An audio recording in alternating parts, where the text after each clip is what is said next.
povo, tudo bom com vocês? Sejam bem-vindos e bem-vindas ao Boletos e Babados, aquela fofoquinha útil para enriquecer o seu dia.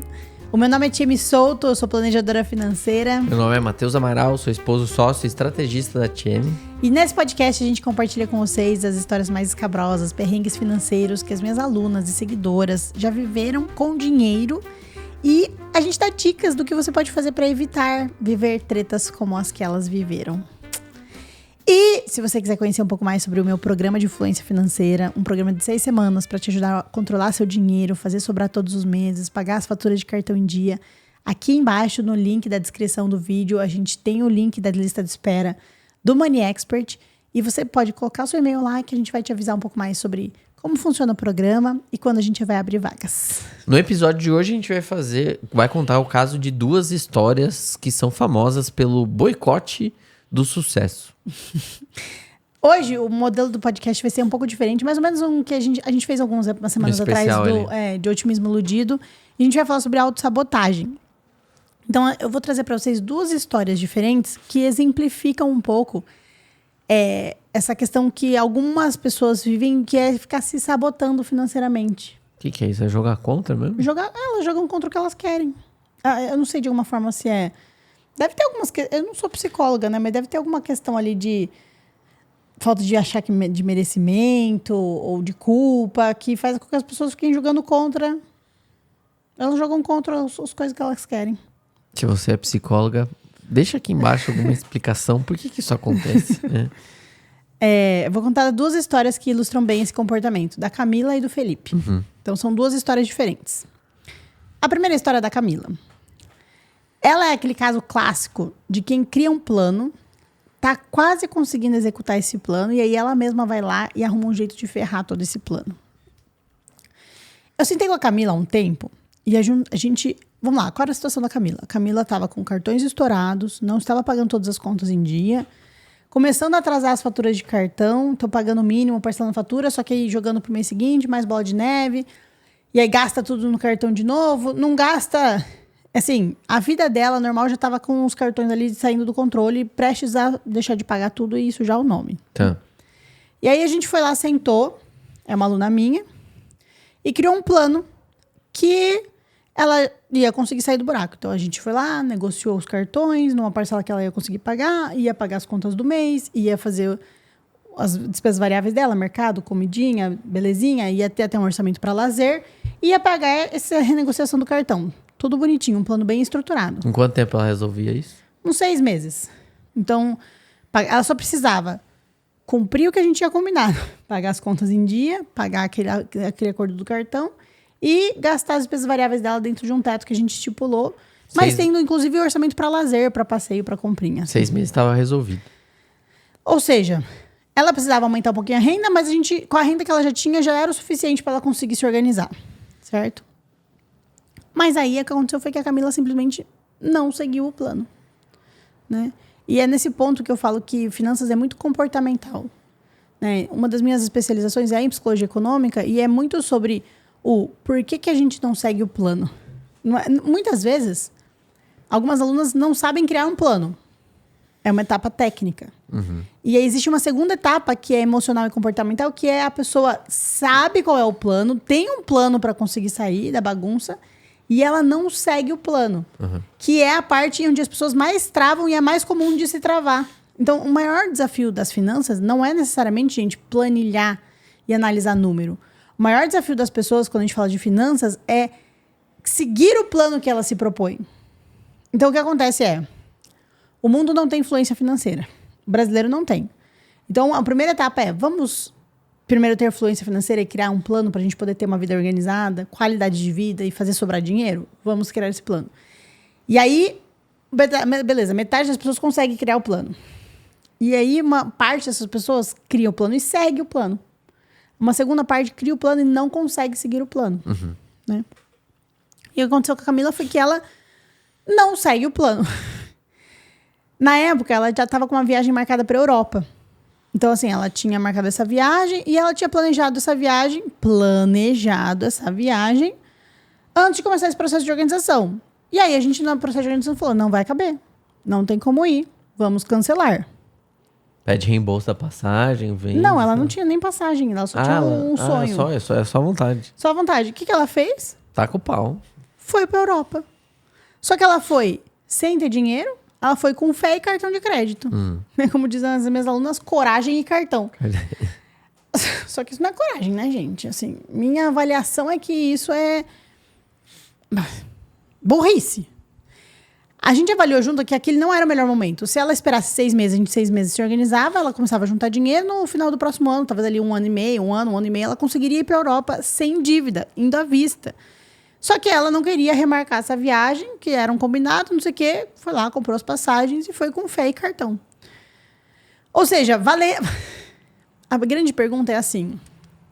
Ela fez a viagem, mas a que custo ela fez a viagem? Ah, é lindo, é maravilhoso. Tia, eu meto louco mesmo, eu faço as coisas assim, eu dou o passo e Deus põe o chão. Só desse jeito. Só que, por outro lado, gente, vocês conseguem entender o custo emocional de tomar essas decisões impulsivas?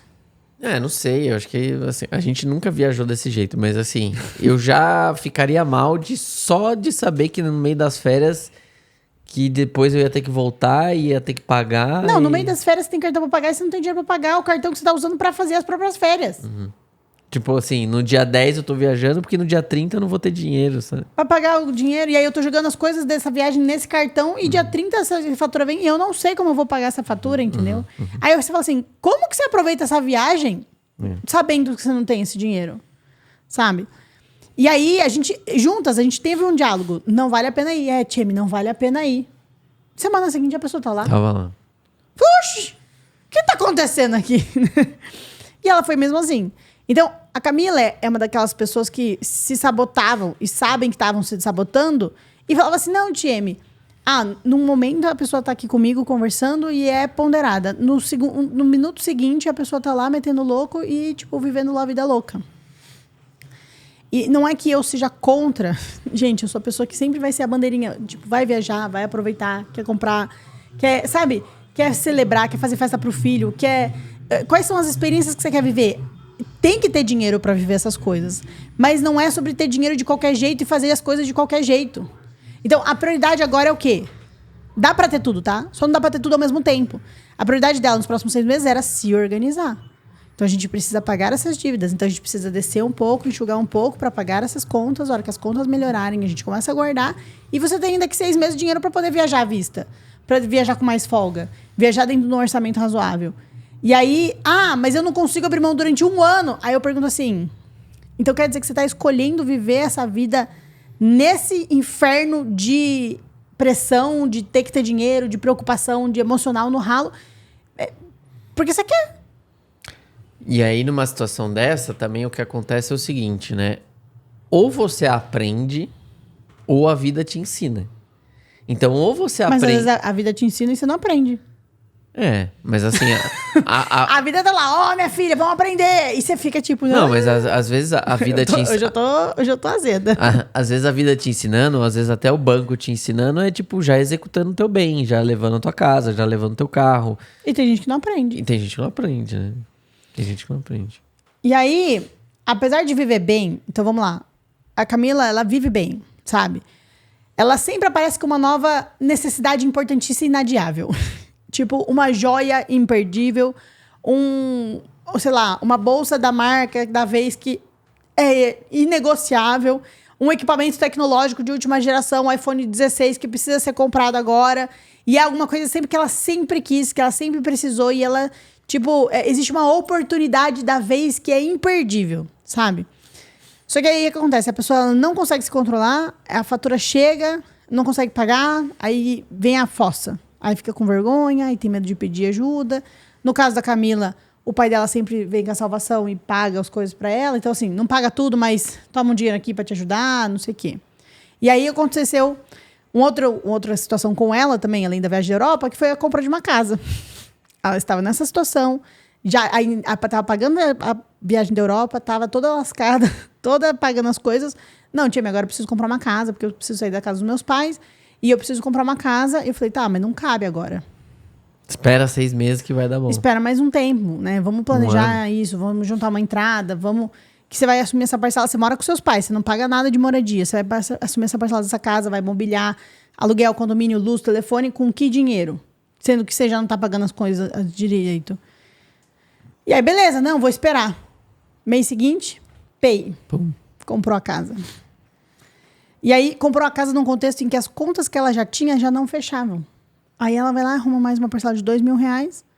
Não tinha dinheiro para mobiliar, não tinha dinheiro para comprar fogão, não tinha dinheiro para comprar geladeira, não tinha dinheiro para comprar sofá, não tinha dinheiro para comprar cama, não tinha dinheiro para pintar e não tinha dinheiro para pagar a parcela mensal de R$2.000. Condomínio, luz, internet. E aí, ela achou a casa linda, perfeita. Tia, eu preciso dessa casa, essa casa dos meus sonhos, eu preciso sair de casa dos meus pais. E aí ela foi lá e comprou. Bateu o pé e comprou. Profissionalmente, a Camila tá bem. Ela é nutricionista, tem um consultório próprio, fatura mais de R$12.000 por mês, né? Vivia com os pais. Ou seja, morando com os pais, ainda tava, né, toda apertada de dinheiro, agora morando sozinha. Não, mas foi engraçada a situação dela, porque tipo, ela chegou a morar uns 2, 3 meses, 4 meses ainda na casa dos pais, porque ela não tinha móvel nenhum. Pra poder mobiliar o apartamento que ela já tava pagando. Pagando a parcela. Ou seja, assim, tipo, ainda na pressa de querer fazer as coisas, ela ainda ficou mais uns 4, 5 meses morando com os pais, porque ela... Vou morar lá, não tem nada. Não tem geladeira, né? Como é que eu vou morar lá? Não tem cama, né? Então ela ficou pagando a parcela da casa sem morar e porque não tinha onde morar, né?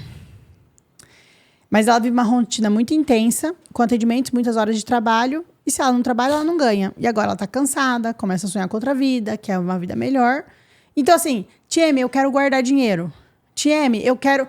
Só que, é assim, tá bom. Gente, vamos ser adultos? Para eu guardar dinheiro, eu preciso fazer abdicações. Essas abdicações não precisam ser abrir mão dos meus pequenos luxos, da minha rotina, minha belezinha, minha comprinha. Eu preciso ser estratégico. Então, eu posso manter algumas coisas, mas eu preciso abrir mão de outras. Então, eu quero organizar minha vida. Então, eu abro mão da Europa. Eu quero organizar minha vida. Então, eu adio um pouco o objetivo da casa. A grande questão da fluência financeira é a gente saber do que eu preciso abrir mão, sabe? Eu nunca sou a favor da gente cortar, por exemplo, momentos de lazer, momentos de qualidade em família, porque isso é barato. Porque isso, às vezes, com R$30 você vai numa sorveteria. Então, quais são as coisas que eu mantenho na minha vida e como é que eu estruturo minha vida para poder ter mais daquilo que é importante para mim nos momentos certos?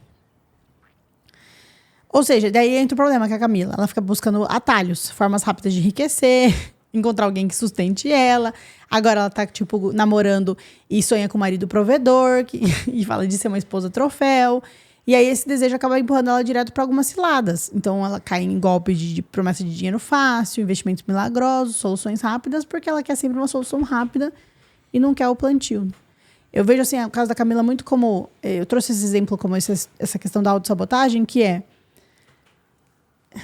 Talvez falte também uma questão de, tipo, entender que não existe almoço grátis, né? O que isso quer dizer? Que a gente, na vida adulta, precisa fazer abdicações. Então, eu quero ter uma vida fluente financeiramente, quero ter estabilidade, eu quero guardar dinheiro, eu preciso fazer abdicações. Isso, inclusive, envolve abrir mão de não ter tudo ao mesmo tempo, sabe? O que você acha? É um desafio. Assim, a criança... você fala pra ela, ó, ela fala, eu quero doce. E aí você fala, não é pra comer agora. E ela vai lá e chora. E aí ela fala, não, quero doce, quero doce, quero doce. De alguma forma, é o caso dela, né? Tá tudo bem, a gente vai poder viajar. Só espera 6 meses, só espera 8 meses, né? Tudo bem, a gente vai conseguir ter um apartamento, só espera. E é sempre assim, não, quero agora, quero agora, quero agora. E ela tá pagando um preço caro por isso, né? Ela paga muito juros, ela querendo mudar, ela continua morando com os pais. Então, assim, faz parte da vida adulta você abrir mão de algumas coisas para conquistar aquilo mais rápido, né? Por mais contra-intuitivo que possa parecer, se ela tivesse a calma de esperar o momento certo do apartamento e o momento certo da viagem, talvez ela conseguisse realizar isso e outras coisas muito mais rápido, né? E o preço que você paga por adiantar um sonho do futuro querendo ter hoje é juros, né? Então, tem uma estimativa que eu acho muito legal, né? Mais juros é o preço que a gente paga por antecipações que estão sendo realizadas antes da hora. Exato. Toma essa. Anotou? Anotou no caderninho? Que caminhão que foi esse que passou aqui? Mas, assim, o que eu te falo é... Tem uma conta que você faz que eu acho que é muito legal, mais ou menos quanto ganha uma pessoa classe média e o quanto que ela deixa de dinheiro pagando juros na vida, assim. Mais ou menos uma pessoa, classe média normal no Brasil vai fazer ao longo da vida algo em torno de 5 milhões de reais. Então, desde o seu primeiro emprego, você tem lá 16 anos, você arrumou um emprego de caixa de supermercado. Aquele seu primeiro salário, R$1.000. E ao longo da vida você se aposenta, só que depois você continua trabalhando. Daí você vai fazer uns bicos, não sei o que. Você morre lá com 82 anos, você ainda estava fazendo uns bicos lá. Você recebe isso ao longo da vida, 5 milhões. 5 milhões. Uma classe C, né? No Brasil. A grande questão é que mais ou menos 30% a 40% desse dinheiro que você faz ao longo da vida, ou seja, 2 milhões de reais mais ou menos, vão ficar em formato de juros para banco. Porque você vai comprar uma casa financiada de 300, 400 mil reais e você vai pagar 400 mil reais de juros. Você vai comprar 8 carros ao longo da vida e você vai pagar cerca de 500 mil reais de juros nesses carros. Você vai fazer um cartão de crédito e você vai pagar, atrasar a conta, pagar parcela. Então, mais ou menos, você vai fazer 5 milhões ao longo da vida. 1/3 disso fica para juros. Ou seja... Mais de 1/3. 1,5 milhão, 2 milhões, onde você vai pagar... Você ansioso, tentando adiantar o futuro, tá pagando 2 milhões para bancos. E esses 5 milhões, se a gente tiver fluência financeira e não pagar juros, a gente investe esse dinheiro poderia render algo em torno de 6, 7 milhões ao longo da vida. Ou seja, você aumenta o seu poder de compra ao deixar de pagar juros, botando dinheiro para trabalhar por você, adiando um pouco de gratificação imediata e fazendo com que esse mesmo dinheiro que você faz ao longo da vida renda mais, compre mais coisas. Olha só um exemplo. Imagina que você, deixa eu fazer um desenho aqui, que vai ajudar a ficar bem claro isso daqui, essa conta pra vocês, que eu gosto bastante de fazer esse desenho. Tá gravando? Calma. Meu jovem, paciência. Paciência, meu filho. Imagine, peraí. Deixa eu criar uma página nova aqui. Vou ter que apagar aqui isso aqui. Peraí. Aí, meu povo. Imagine que você queira comprar um carro, tá? Então, Tia, quero comprar um carro. Um carro de quanto? Um carro de 80 mil reais. Esse carro... Aqui, o carrinho. Esse carro de 80 mil reais, se você financia, certo? Esse carro, você vai dar lá uma entrada de uns 20 mil reais, vai financiar 60, esse carro vai ser 20 mil de entrada, ele vai virar mais 60 parcelas de 3 mil e poucos reais, você vai pagar mais uns 150 mil reais. Ou seja, esse carro vai te custar mais ou menos hoje uns 180 mil reais, que é mais ou menos uns 35% de juros ao ano, tá? Ou seja, o carro vale quanto? Ele vale quanto? 80. Mas você pagou quanto? Você pagou 180 mil. Você pagou 100 mil a mais do que ele vale. Se você decide, falou assim, tá bom, eu vou esperar esse carro. Essa parcela dos 3 mil reais eu vou juntar. Então eu vou juntar 3 mil reais por mês, vou juntar esses 3 mil reais por mês durante 2 anos, certo? Vou juntar então 60 mil. Tá? Não. Quanto que é 3 mil vezes 24? 72 mil reais. Você juntou 72 mil reais durante 2 anos. Esses 72 mil reais você decidiu investir. Aí 72 mil reais viraram aí 78 mil. Você vai lá, faz uma oferta. Fala, esse carro de 80, posso pagar 78? Pronto. Pum. Você tem o carro. Só que você desembolsou quanto da sua vida, do seu trabalho? 72. 72 renderam, viraram 78 e você comprou o carro. Ou seja, na versão A, você paga 180 mil num bem que vale 80. Na versão B, você paga 72 mil num carro que vale 80. Mesma compra, duas formas diferentes. O mesmo bem, duas formas diferentes de comprar. Numa, você conseguiu adiantar o bem. Ou seja, você teve uma gratificação imediata. Eu quero agora, eu tenho agora, eu vou buscar agora e é isso. Não estou dizendo que vocês não possam financiar. Não estou dizendo que não pode. Estou dizendo que isso tudo, essas decisões ao longo da vida têm um custo. Que custo é esse? O custo que eu pago por antecipar todos os meus objetivos. Sabe aquela máxima, né? Com pressa é mais caro? É tipo Exato, isso. com pressa é mais caro. E aí, a pergunta é, imagina isso com um carro. Agora bota isso para todas as coisas que você quer na vida. Então você pode pagar em tudo um valor mais caro ou um valor mais barato. E a grande pergunta é, tá bom, como que eu vou comprar as coisas ao longo da minha vida? Quanto que eu quero pagar nas coisas? Então, quando a gente pega esse caso, assim, por exemplo, da Camila, tem ainda o caso do Felipe, né? A gente entende que uma pessoa que sempre antecipa os seus sonhos vai sempre pagar mais caro. E aí, isso sempre vai jogar contra os próprios sonhos que ela tem. Vai, consequentemente, fazer menos. Entendeu? Ela quer sair das dívidas, mas ela sempre tá jogando compra, né? Uma outra história que também fala um pouquinho de autossabotagem é a história do Felipe. O Felipe coleciona carrinhos de miniatura. E não é uma coleção qualquer. Ele tem um quarto inteiro com uma estrutura na parede onde organiza os carrinhos por marca, por ano, miniaturas perfeitas de Ferraris, edições especiais de Hot Wheels. Tem até um Maverick ali de Hot Wheels que vale mais de R$2.000. Uau. Apesar de ser uma coleção linda, os carros ficam lá expostos nas estantes, ocupando espaço pela casa toda. A mãe dele diria que é um jeito excelente de juntar pó. Clássico demais. Como decoração, como acervo. E sabe qual é o detalhe? Esse é o principal detalhe, esse é o principal gasto que ele tem na vida dele, no cartão de crédito, por exemplo. O Felipe tem uma renda boa, trabalha no mercado financeiro, mas toda vez que o dinheiro vai sobrar, ele arruma um outro item imprescindível na coleção. Ele quer comprar um suporte novo, ele quer comprar um carrinho novo, ele tem ali um grupo de amigos que estão se organizando para conseguir juntar tal, fazer leilão de um modelo XYZ.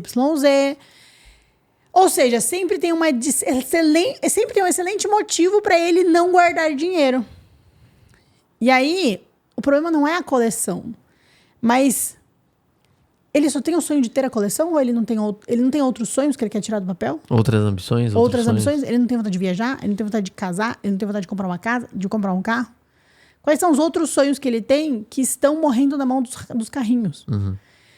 E aí, qual que é a última dele, né? Mesmo com cartões estourados e contas atrasadas, ele decidiu de última hora ir para uma feira de colecionadores em São Paulo, que fica bem longe da cidade onde ele mora, e isso tudo significava pagar passagem, hotel, ingresso, fora as compras que ele já sabia que ele ia fazer por lá, e tudo isso sem ter um centavo no bolso. E o que mais me pega é o seguinte, sempre que essas coisas aparecem nas análises dos alunos, nas mentorias, nunca é algo planejado. Por exemplo, a viagem. Nunca é algo do tipo, Tieme, eu sabia que ia ter, eu me organizei, eu planejei, eu quero ir, isso é importante. É sempre algo do tipo, meu Deus, uma oportunidade imperdível, Tieme.